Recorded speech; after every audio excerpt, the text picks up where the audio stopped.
All right, hey, welcome back, viewers of Adrenaline Volleyball on the Adrenaline Volleyball channel here on Live Ticket TV. It's Darren and Haley with you again, and we are here to wrap up our unbelievable two-day college compete camp, our second annual that was held at the Libero Center, Vera and Human Performance Center last week, and just talk about it.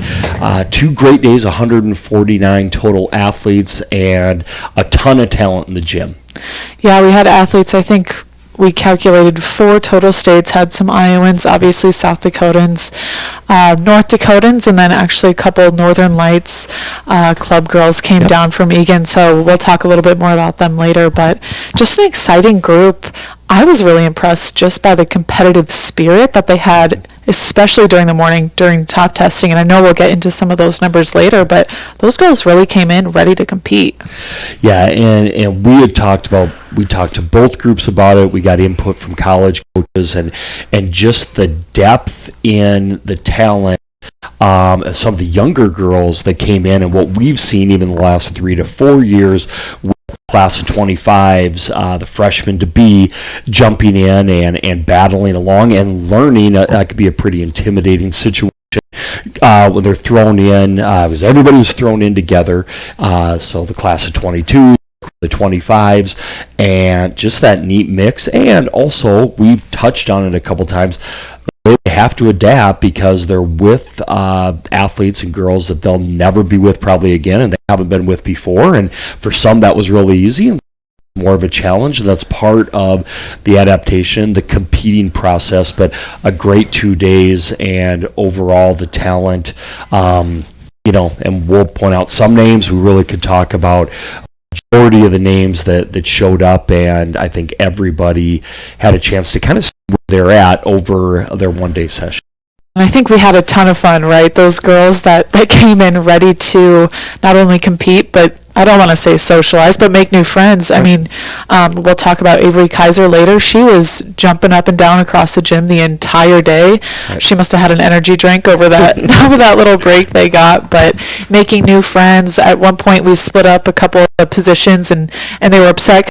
Just learned each other's names and got going, so just a lot of fun to see everyone in and everyone together. Yeah, and also say this, our mission statement continues to be bringing girls in from all over and giving them the opportunity, and it is an opportunity that maybe not all of the athletes get all the time to work with and against some of the other girls they were matched up with, and it was just cool. It was a big old volleyball high school melting pot. Class B girls, you talked about the girls that came in from out of state, which you say thank you, by the way. It just makes everybody better, and it was cool to watch their games. But the class of 25s thrown in with the 22s, the 22s from Class B school working with AA and A schools, and just it was cool to watch them adapt in their games and in our never-ending comparison to try and compare apples to oranges, it's to get them all on the same court, at least for a couple hours, and watch them do the exact same drills in a controlled setting. So yeah, and before we get into the numbers, why don't we just kind of give the audience a snippet of what top testing really is, because I know we get tons of questions, and we try to explain it the best we can. It's kind of one of those things where once the girls are in it and they're doing it, I think you kind of see the light bulb go off, and they're like, oh, it's really just drills. They're just putting numbers to it. Yeah. But I like to compare it to the ACT of volleyball. Okay, so, you go in, you take the ACT as a sophomore, and just kind of a benchmark for those different things like grammar, vocabulary, science, math, all those different things. We're really just trying to do the same and get a quick snapshot of what an athlete would look like on that day. So we do a physical 4 test and assign their approach touch to a certain top number, 0 through 10, their pro agility, block touch, and then their height as well. So we're scoring these certain things, but again, we can't stress this enough. Just because you are a certain number on a top testing scale does not mean you're a great athlete or not a great athlete. It doesn't define you as an athlete, but that's kind of a little bit about that explanation. But why don't you kind of talk about how top testing was born and how you kind of created that. Right, and so what we try, and we already said it, years ago, and we're trying to figure out how to get the best for the future 50, and we started asking coaches, like, who's better, and we get 100 different answers. It was a way of trying to standardize, I guess, a controlled environment where every athlete, regardless of their age, their class, their school size, or even their state, can come in and do the exact same drill and be scored the exact same way. And so one thing we do, try and do a little bit different than maybe other combines, is that's what we call the physical four. So, right, and you could probably testify this, pretty much everywhere you go, if an athlete goes to a combine, they're going to do the approach touch, they're going to do block touch, they're going to get their height measured, and they're going to do some kind of movement or agility test. So we did that, but one thing we do with the top testing is we compare it by position, not mixing all the positions together. So we don't rate the height of a libero compared to the height of a middle because they're different.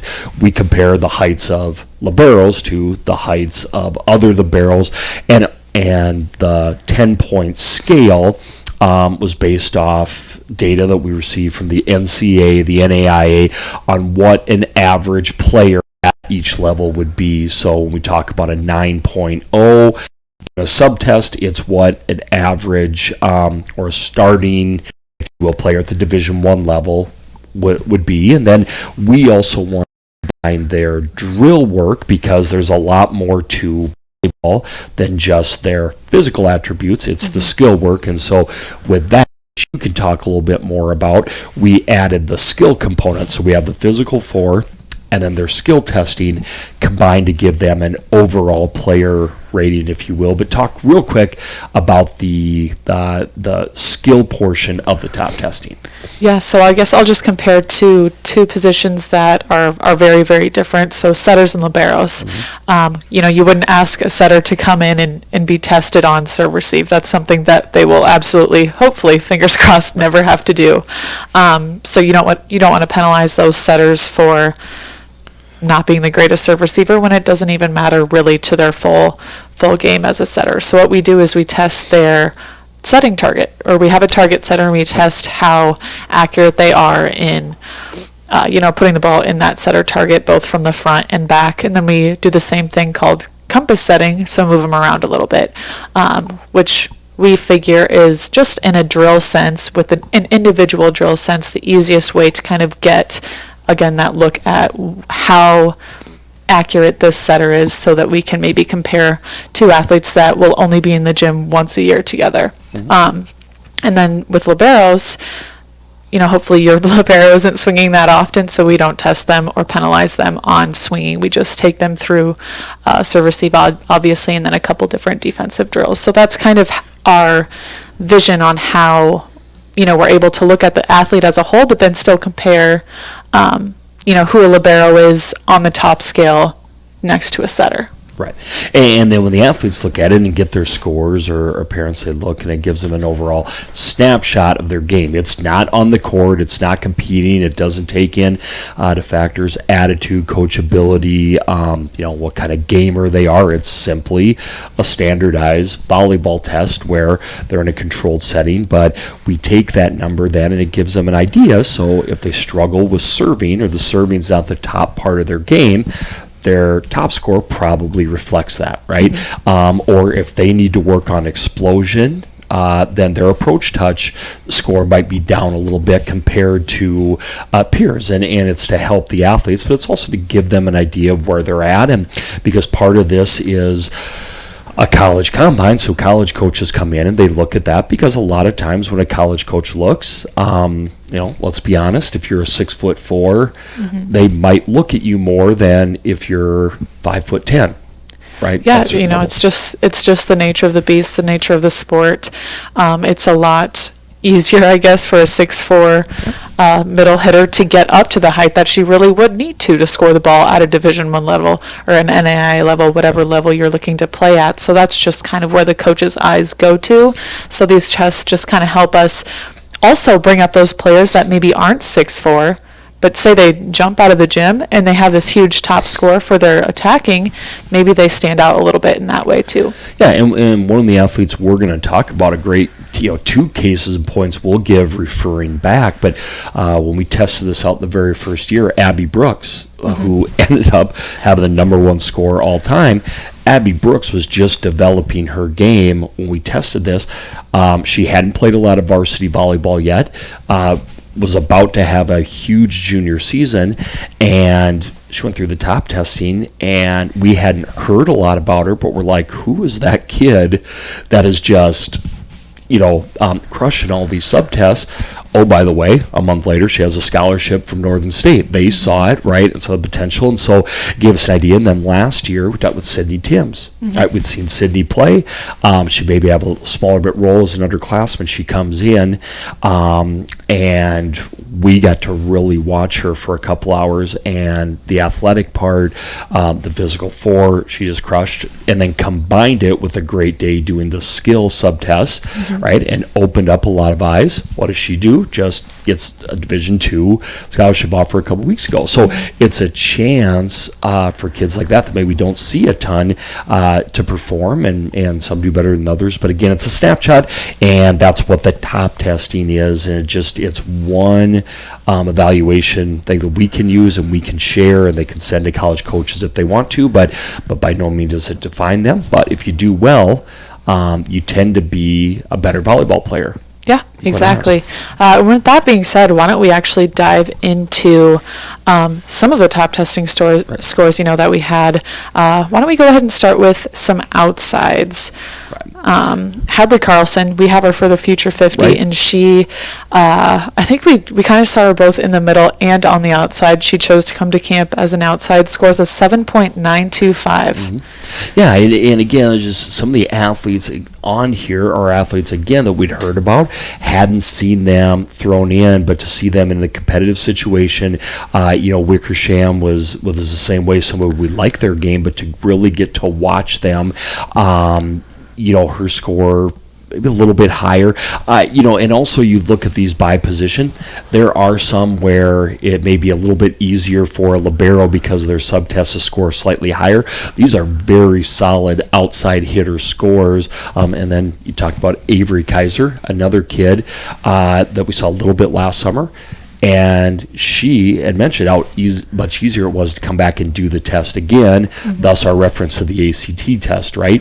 More comfortable, probably scored a little better, but, she had an impressive day as well. Yeah, and then finally with Taylor Stemmen, we talk about the depth of that Brandon Valley team. I'm just noticing we have 2 Brandon Valley girls, and I'm the one that made this, and I'm just noticing that there's two outside pin hitters on this list, and just really attest to the depth and balance that Brandon Valley is going to have. And I'm sure we'll dive into the prep season way too much in a couple months here, but just exciting to see kind of a new Brandon Valley face really step up during the top testing. Was happy to see her even at camp.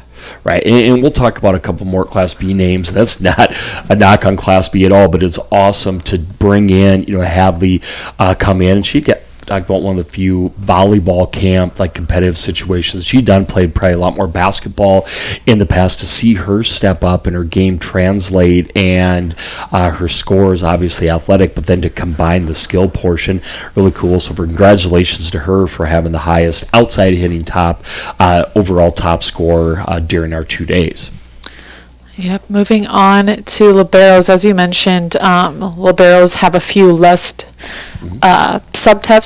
subtests to go through when compared to outsides. Outsides just kind of have a lot going on, I guess, in their skill sets. So liberos have a few less of those subtests, but still, I think this was probably, and the scores show it, one of the deepest positions that we had at camp. We'll start with Abby Meister here on the far left, 8.798. That's a test to how many times she's taken this top test. I think this was her 4th. Yeah. If I'm counting that right, she took it twice last summer, and then she'll take it her 4th time, I guess, this Future 50. But a very experienced libero who, takes a couple swings sometimes for Harrisburg, but just an all-around great kid and good in the back row. Yeah, and when with the liberos, probably what's more important when weighted would be the agility drill, because you're talking about that change of direction, that quickness, which is so important for that position. And a lot of the names here had a couple of the fastest pro agility times, and then obviously the passing game, right, which they do with their subtests. So probably the skill portion is probably as important for liberos as it is anybody else. The height, not factored in quite as much. The approach touch, just not as important for a libero, even though some of the girls on this list, definitely have those. The other thing is, I think you're talking about versatility when we look at some of the names up here. Tyler Meister, who have played and play multiple positions for their high school teams, and even can do that for their club teams as well. You're talking about some of the more well-rounded athletes who can do multiple things. So when they test as liberos, they tend to score very well. But Jaden Shetland too is a name, scored much better than she did a year ago, and we'll talk about her a little bit more. She had just a great all-around camp. I thought that day, and she's had some varsity time, but improving her score quite a bit from last year when she did it. Yeah, I would say comfortability for her was huge during this camp. She was helping girls out who were new where to go. She was one of the loudest ones in the gym, shagging balls. She was always moving. So comfortability definitely was huge for her. I would say during this camp, and confidence. With comfortability comes confidence. So happy to see her at an 8.52. I think that's a really good overall look at her game. But Elizabeth Tyler, we talk about someone that's taken this multiple times and takes advantage of opportunities. That's definitely Elizabeth Tyler, again, taking this for her third time. I believe she's tested a few times as an outside hitter, but definitely more of her strength on the libero end here. Yeah, her defensive side of her game, and we were able to interview Lizzie. And when we interviewed Lizzie, it was funny because now she talked about taking on the setter role for Mitchell, for her high school team, but just one of those kids who grew up in the gym, has that total all-around game. And I think you're talking about that with a number of these girls on this list. And then Sydney Evans, the first time, it'll be interesting to see her in a couple weeks and see how much better she scores, because it was her first time taking it. But somebody will get to see all 5 of these girls later on at our events at the end of July as well. Yeah, Sydney Evans, of course, taking over libero roles for Aberdeen Central just last fall. So happy to see her in our gym. Happy she made that trek. And I wasn't able to see some of her serving game, but defensively she is definitely one of the ones that stepped up and was able to get the job done, obviously scoring an 8.218. So serve receive was definitely a strength for Sydney Evans. And actually, while I'm talking about serve receive, I'm just going to move straight on to Ashlyn Bleeker, whose serve receive game was super impressive and just really consistent during this top testing combine. Really stepped in the gym with quiet confidence. I don't think she's one of those loud cheery liberos. At least she wasn't during the top testing portion of camp that I saw her with.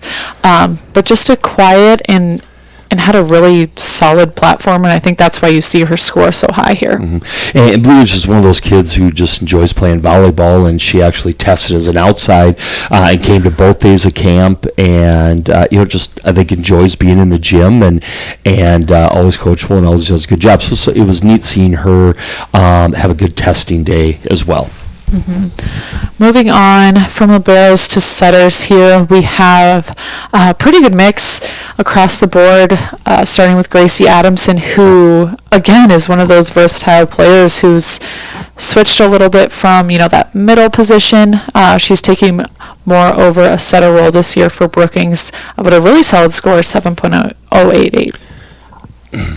Yeah, and they had the great thing with Gracie. We talked about her versatility and playing different position, but I was even probably more impressed with her after the top testing, which we'll talk about a little bit more, but her attitude and his coachability, and she was one of those in that first aid group that was just an energy giver all the way around, and that started with the top testing, which usually is a little more downtime, a little more standing around. It's easy for them to kind of get disengaged. She was fired up and one of those leaders from the very start, so that was really cool to see and excited to see what she did. Her high school coach had talked about needing to use her more as an outside or a middle last year, and now stepping into that setter role, and she had a great day, and I think she's going to have a really big year. So I don't think that was a one-day phenomenon for her at all. Yeah, and talk about one-day phenomenons. We see Ava Birch for the first time ever in our gym, and she's one of those Northern Lights Egan girls who steps in, has probably never heard of top testing before, never even seen it or anything except for maybe on social media, if she's following us there. But a 6.881 for a setter, first time top, that is a top performer. I mean, a lot of these setters maybe haven't worked a ton with target setters. Scoring can be weird. You talked about the downtime kind of top testing. It could be slow paced at times, especially in that setter position. So really impressed with her to step in from the middle of nowhere, really, and score 6.8. Yeah, and she did well all day, just being a leader of that second day group, and that could be very difficult, really not knowing anybody, and it was my sense that wasn't the first camp like this she had been to, and had kind of trained at some higher levels, and she did a great job skill-wise, drill-wise, and so stepping in, but yeah, not really understanding or knowing the combine. She did a great job, and somebody did a great job both days, so it was awesome to see her, and we kind of talked, one of the things about the event is hopefully the other setters she got to learn from girls that she hasn't seen, and also maybe some of the younger setters got to learn from her, because she did have quite confidence about her, and you could tell she's trained at a pretty high level. Mm-hmm. Yeah, definitely. And you talk about quiet confidence. I think you have to throw in Ava Nielsen in the mix too. She comes in scoring a 7.4. Again, not her first top test, but I think she had the top setter number. And that's just attributed to, again, her quiet confidence and coming into camp just ready to go. Yeah, and she comes in. It's been fun watching her game progress, and a lot of people have heard about her. They know her accolades, but just her attitude every time she's in the gym. When she does this, she's one of the first ones to step up. She does it with a smile on her face. She welcomes other athletes in. It's really cool, and then she backs it up with her testing, and in drill she enjoys competing, and it's kind of crazy that she's just going to be a sophomore finally. So I was just going to ask what grade she was in, because I can never remember. That's how long she's been around for. But I believe another sophomore, junior to be, Maya Colmoose, rounds out our setters at 6.31. Just another name that we haven't seen a ton of in the prep season, but we watched quite a bit this club season and have enjoyed watching her so far. She steps in with a 6.8. Yeah, and for her doing it her first time, and a junior to be out of Harrisburg, and so fun watching her. But yeah, this was her first time taking it, and interested to see if she doesn't perform a little bit better in a couple weeks when we'll get to see her again. So we've got to see her a lot this spring, and excited to see her a couple more times here in July. So a great group of setters, and that target setting, what I think of it. To me, that's the most challenging drill with volleyball, and how poorly I am at that, so I respect the heck out of all of them that even attempt to do the target back setting, because that volleyball dads out there, that is not easy to do. So my hat's off to all the setters that even attempt to do those drills. Yeah, I think maybe we add a session for volleyball dads next year, and we can just put the target setting on there and say if they can get 10 in a row, that's when they can email us feedback about camp. That'll be our addition next year. I just know that when I take on, we got to set something up where I'll go against Jenna Gray 10 for 10 when she's here, and see how that goes for charity. But anyways, it's not for me to understand. It's just so unnatural to do it. And then when they're doing it from distance. So setters, that is a skill. And so if you didn't do well on that, please do not just work on it, because that's a skill that takes hours and hours and years of practice to master that. And what these guys are doing, especially some of the underclassmen, it's just crazy to me. But we digress and we move on. Yeah, we'll move on here to middles. We already spoke about Sydney Timms just a little bit here at the beginning of our show. But again, she steps up and scores an 8.285. We keep talking about the repeat top testers and just the confidence and relaxation they almost come in with. Every time I talk to athletes about volleyball, I try to stress the importance of staying relaxed and not getting tight, especially passing wise. You're trying to pass a ball. If your whole body's stiff, how is that going to ricochet off your platform? But she's one of the most relaxed middles I think I've ever seen, and her fluidity, I love watching her on that slide, but she comes in and scores high again.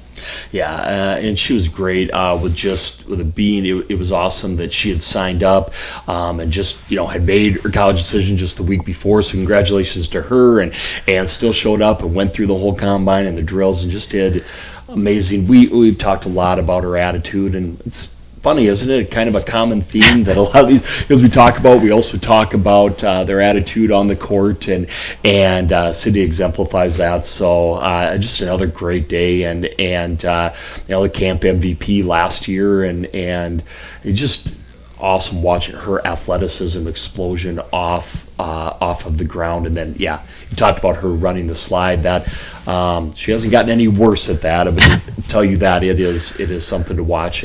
But I was impressed. You talk about quiet and calm nature. Emily Dale. Mm-hmm. And you were really impressed with their game, especially at the state tournament last year for Huron. And she came in and was so unassuming and had just I thought a very solid start to finish of the entire camp, and her top test score was no different. Yeah, so I think, I just had her on my court for blocking, but I think you hit it right on the head. They're a quieter, unassuming middle, but I think she might have grown a few inches even from last year. I feel like she walked in and was towering with the rest of the middles. But really happy with this score for her, and really loved watching her compete. Sometimes for the middles it can be harder with new setters. Those quicker tempos are harder to time when you're not with your normal setters that you're used to, especially with being with Tenley Budenhagen of Huron for so long. But really impressed with just her communication with those setters to be able to be as successful as she was during camp. Well, and what I'm starting to realize, it's so cool for us to see some of these. There was a girl like Emily Dale, where we saw them, a year ago, and just to watch her game and all of their games just progress, no matter what level it is look back and be like, wow, how much better she's gotten the last 2 years, and she's a great example of that. Another one, we talk about attitude and we talk about positivity and just somebody who loves volleyball. Presley Connect, another score, and her explosion and quickness were something that caught my eye right away. Mm-hmm. Explosion for sure. I think she, you can tell that's really something she's been working hard at, whether it's in the volleyball gym or in the strength training portion of training when it comes to volleyball. But huge numbers when it comes to block touch and approach touch for her. She actually was testing as an outside hitter. I can't remember which day. She flip-flopped both days. One day was a middle. Day one was a middle, I think. Day two was outside, so still did well in the outside portion, but kind of cool to see her with a higher middle score, as that's probably what she'll be leaning towards during her Castlewood prep season. Yeah, and she said I was an outside due to our numbers of second eight. She got a lot of reps as a middle, and another one of those quiet, unassuming, just kind of the nature for the most part of that group. And then our last name on here, Shelby Kinzer, and awesome to see what she did testing wise, had taken this last year. I believe I read social media, maybe a couple days removed from having her wisdom teeth out. So if that was true, even more kudos to her. But you're talking about an undersized middle. That's been in the gym, the Washington program. She's been around some giants in her career, but just keeps showing up, and another energy giver. And so awesome to see her have a good day. I know her score went up quite a bit from a year ago when she did this. Yeah, that's exactly what I was going to say. Definitely improvement from last year. Just a lot more comfortable with the different position drills and that kind of thing. So happy to see her with a 7.6. I think that's a really true score for her. Yeah. All right, next we are going to take a look at our all camp team. So last year we picked an MVP. This year we couldn't just nail it down to one girl. So we're going to just talk quickly about some of these girls that obviously we've already touched on, but just kind of putting a whole team together that we might have seen compete during the actual playing portion of this camp, but would definitely love to see compete on the same court. Yeah, and a little bit with this, especially the AA, the number of AA athletes, right? You're never going to be, right, picking 5. But a couple things with this. These were athletes that had a pretty good all-around day. You're going to see some repeat names that we just talked about, being some of the top scorers. But then they carried it over to the court. Also, attitude was important. And finally, maybe somebody that we didn't expect coming in that really caught eyes of college coaches or our coaches, not that others didn't, but these are just some that walked away being like, wow, did you see? Well, we talked about Adamson, right? She was an energy giver. Her attitude was amazing throughout the entire deal. She tested well in top testing, and then she hopped in and definitely held her own in the 6-on-6 play. Yeah, and I think, looking at all these names, you kind of have to think these Class AA players might have that slight edge up because they are used to being in a gym with so many other girls. They're not used to coming into practice with just 12 names. So easy to see how they, kind of felt more comfortable. But Josie Wickersham is a name that we have definitely added to our list to watch after this compete camp. I think her explosion and power on the pin was huge. Yeah, and again, then combined it with the all-around, the back row game, so she had the all-around game, but I think you hit on it with her explosion and then what she did in the play, and just be able to play multiple positions, play all the way around. And so, again, there's another one that deep Brandon Valley program that we got to see her a little bit throughout the spring, but and we saw a little bit last fall as well. But the one thing just real quick, touching back to Adamson, she's the underclassman, who hasn't really been in this situation, playing with a lot of these, so totally new. I think there was one other Brookings girl that she came with, so it's not like she was around a lot of her club teammates or high school teammates. So to come in and play that well and with that much confidence in a new setting isn't something that is easy to do. Is easy to do as well. And a couple familiar names there. Emily Dale.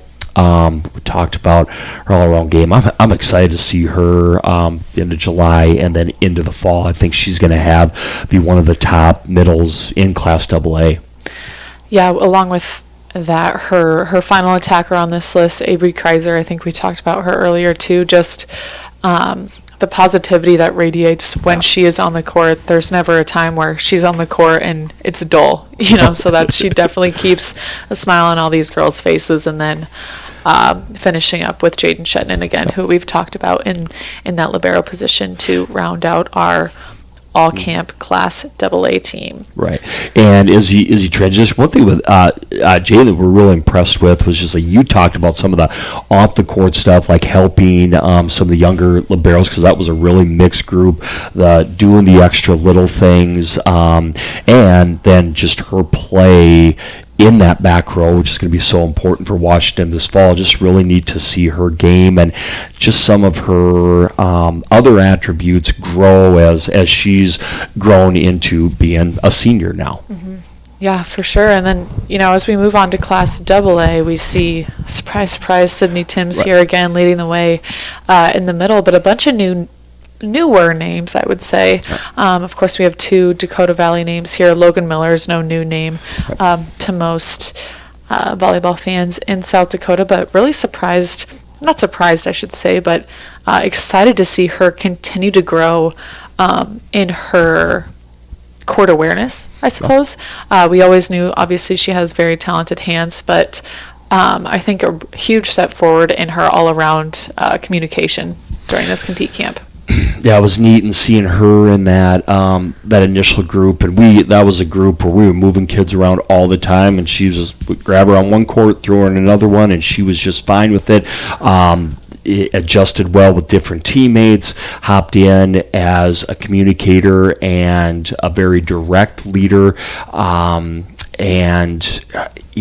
the fundamentals are definitely there as kind of a gym rat, which we've talked about in the past. So I'm excited to see her in her junior season, and then piggybacking her teammate Sophie Tuttle, saw her a little bit in the state tournament, playing a couple of rotations for Dakota Valley last year, but one thing I was impressed with when I saw her last year, maybe as an underclassman, but quieter, her leadership in working with new teammates and really taking charge, and just a solid all-around game from that outside hitter position.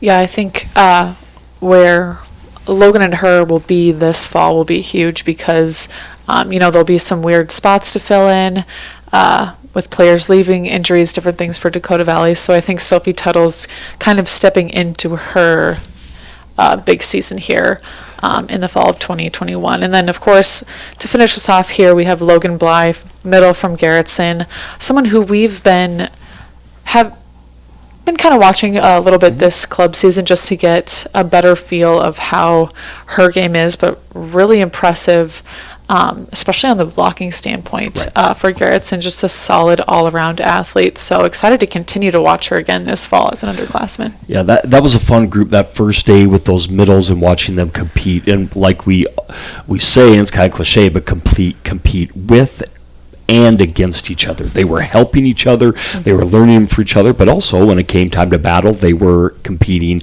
against each other, and Logan's attitude was awesome and excited. We had heard her name, didn't get to see her a ton in the prep season last year, but excited to watch her game. So all of them had a very solid camp, and one thing we touch on that is maybe as we transition into Class B, with all of the girls, or 3 of the 4 of the girls there that played in traditionally strong programs, the Sioux Falls Christian, the Dakota Valley, right? And one of the things we talk about with people why we don't really look at stats is you look, every one of those girls played behind a very solid college-type player, so they didn't play as 8th graders, right? They waited their turn, they learned the game. We didn't hear about them as much as underclassmen, where maybe if they're at a different school, they would have played younger, but now they step up. And so you look at last year with Logan Miller, right? Sydney Timms had a much bigger year last year, will have an even bigger year this year.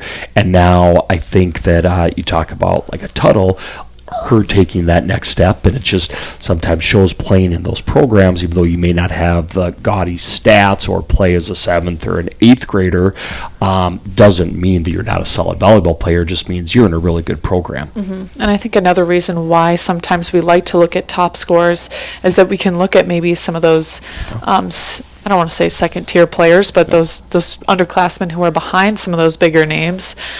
It might be the difference between an 8.5 and an 8.2 even.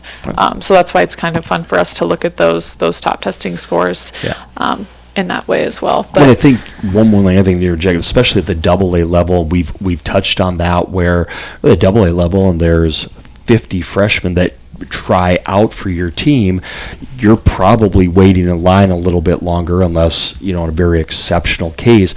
And that's part of the numbers game at AA. Doesn't mean they're not talented. It just means they don't get on the court as quick, and that's what we try and find by seeing them at camp. And that's the cool thing. We don't know if they're varsity or JV or where they're from. They all have the same shirt on, and that's what's cool about throwing them all together. So just a side point on what we look for a little bit. Yeah, and having everyone in the same shirt is obviously nice for camp, but also makes kind of confusing on our end too to know who's who. but nice to have their numbers on the jerseys too, to keep them organized. But finally, we have here our all camp Class B team. Some familiar faces with Hadley Carlson again from Arlington and Presley Connect. Definitely one who's been taking advantage of these opportunities.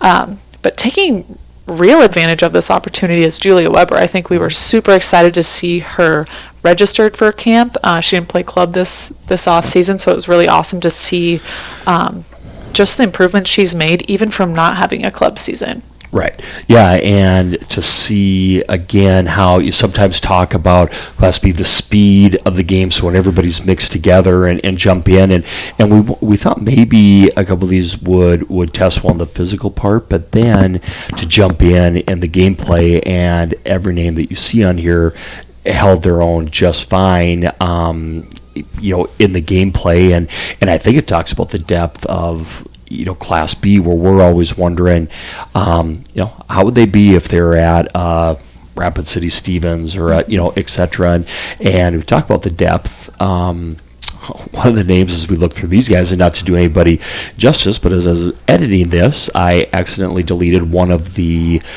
biggest standouts, and I can't believe I did this, but Caitlin Schrader from Hitchcock Tulare, that everybody at Canton First Day was walking around saying, whoa, only a ninth grader to be. And we saw her a little bit as an eighth grader, and her game will be right up there with everybody's. So, not only with Presley, who we talked about, Julia Weber did well. Deffenbaugh, name we talked about last year, but getting Schrader as well, Hitchcock Tulare. So apologize, because she definitely should be on this team, and she was part of that first day middle group that just competed so well against each other all day. Yeah, and I think that's even a little bit of a position change for her. I know she spent a little bit of last season, just her 8th grade year, more so on the right side. So just seeing her a little bit more mobile, I think she's definitely probably found her home in the middle of the court. But it really impressive for just a 9th grader to come in a gym full of 70 plus other athletes and college coaches, and feel comfortable and confident enough to score as well as she did. So hats off to you, Caitlin. Yeah, and so to everybody, and even 20 other names that we probably could have named. There's just a few that kind of stood out to us, and with that we kind of wrap up. Haley, just some final thoughts on the 2 days, the talent, maybe some of the other names. Just what was your impression when you walked away from the 2 days and seeing all of those athletes in the gym together, about the camp, maybe compared to last year, and just talk about some of the talent? So I think what really comes to shine during camps like this is just girls who are going to take advantage of opportunities. And I think we had a ton of those athletes in our gym, which is obviously super positive for us. But I think just a ton of girls ready to compete, ready to have fun. Maybe some that didn't know necessarily what to expect, but weren't going to let that hold them back. Yep. And I think that definitely shined. This isn't a vocabulary podcast. Definitely showed during the morning session, especially. I know that was just a huge jump from last year, both in the way we ran top testing, and I know we told the girls, kind of made some jokes about how much more efficient we made that this year, but I think that definitely helped the girls get more comfortable with it too. So really happy with the way top testing made that jump from last year, and the girls seem to enjoy it a lot more. Yeah, one thing I think that shows out as we do these things, we just sit back and we talk to athletes all the time about, with college coaches. First of all, let's thank college coaches that attended, and we shout out on social media for being there. That's why a lot of the girls, but also the ones that purchase the stream to go back and watch highlights later. We talk to athletes all the time about body language, about attitude, about coaches are watching that as well, and it it can be very anxiety filled for a 16-year-old to walk into somewhere where they are brand new and not know what to expect. And everybody communicates that in different ways. And I think we saw that especially in the first day group, just how many leaders stepped up, made new teammates. Hey, you're coming with me. We're doing this. I mean, I kind of chuckled that they were all doing the huddle after every point, just like a high school team would do or a club team would do, and celebrating every single point. They'd known each other for like 32 seconds, right? And 3 or 4 people said, boy, a lot of leaders, especially in that first day group, that stopped it, how fast they gelled together and the play. But and then a couple of the comments we got from college coaches is just the depth. And I know I made the comment, but it was because it came from a college coach that you're seeing freshmen now that come in and they want to be a college volleyball player, right? Where in the past that hadn't happened as much, but you're having freshmen come in and they are perfectly fine with pushing a junior or a senior. And now you have those seniors who've been through 2-3 years, all of these camps, right? And just the level of play and the speed and the depth of talented players, right? So really not fair to pick 5, even though we do for conversation pick. It's just so much more depth than there was even 3, especially 4, 5 years ago in South Dakota. Yeah, and I know one of the questions we get asked all the time is, what is a college coach looking for? How, and above any recruiting tip you can give, send this email, say this in your email, all those different things, send this video. It's camps like these in which players step up. They're not looking for players who don't get nervous. They're looking for players who can take criticism, who can be coachable, who have a great attitude, who step up in those positions to really be a leader and to just have fun and say, play volleyball. Let's go play some volleyball. Yeah, they're looking for those athletes who, like you said, want to be college volleyball players. And I think for the college coaches that we had, they might have found a few names today or last week. Yeah, and how they act, and we kind of joked, like, you can't take your club team with you to Augie or USD or Jamestown, right? You're not picking up all 8 of you and moving into the dorms together. You're going to have to work with somebody new eventually, and they look for those things because to them it's a business and it's important, and so those are the biggest thing. But we're just seeing the number and the depth of everything, right? Remember how quiet gyms used to be 3 years ago when you first got here, and now they're walking in with confidence, and again, we're looking at some of them like, you're only a freshman, and that's cool, and that's so refreshing to see, and the play is better, but the talent, and it's one thing we talked about was even if it maybe some didn't have the greatest day, they learned from that, and they learned from others because it is just one day, and we're pumped because we're going to see so many of these names in just a couple weeks at the rest of our events, and it'll be neat to see how they do at the Rising Stars or how they do at the Future 50 or how they play at SummerSlam compared to this. But it was a good day to get 149 different names. It was awesome for us. It was awesome for the camp. Pretty cool to be in that Very Human Performance Center, which we thank them for offering up their facility to have everybody in there. Some of the kids that come from smaller towns were like, whoa, and that was neat. Some parents stopped in because they wanted to tour. That was really cool. The people there are always great to us, so thank you to them. Thank you to the college coaches. Again, it's not easy for us to get them as busy as they are. To give up a day from their camps or their family. Most of them had just gotten off the road for 2 weeks from Orlando and Vegas, and then to come and do this. And so we told the athletes, hey, make sure you tell them thank you, because we asked a lot of them that didn't want to come. So the ones that did, we really appreciate it, and it's just good for the sport in our state, and good on you to every girl that took the chance to put themselves out there and come. It was a good 2 days. Yeah, really good 2 days, just full of, like you said, so many different athletes, ages, geography. I think we talked about during our live stream of the event, this really encompasses the whole of what Adrenaline Volleyball stands for and is, and what our mission statement is, just to offer more opportunities to more athletes in more areas, regardless of school size, geography, even talent level sometimes. Like, we just want to bring all the volleyball players up in the state. And I think this is just really shining a light on that for us. Yeah, and so we'll kind of wrap things up. So congratulations to everybody. We may have a couple more posts as we go. It's some other pictures that we'll post in our media gallery where we're going. And just catch you guys up real quick is next up we have our Rising Stars and our Future 50 events, which will be the 24th and 25th at the Libero Human Performance Center. And then we turn around on the 26th and 27th. And we'll have SummerSlam 4, which is going to be at the Sanford Pentagon, and so two awesome facilities. We're so lucky here in Sioux Falls to have that, but 4 awesome days of volleyball for us coming up and for so many different athletes. So we're going to have previews of that. We're going to get info out. We'd love to see you.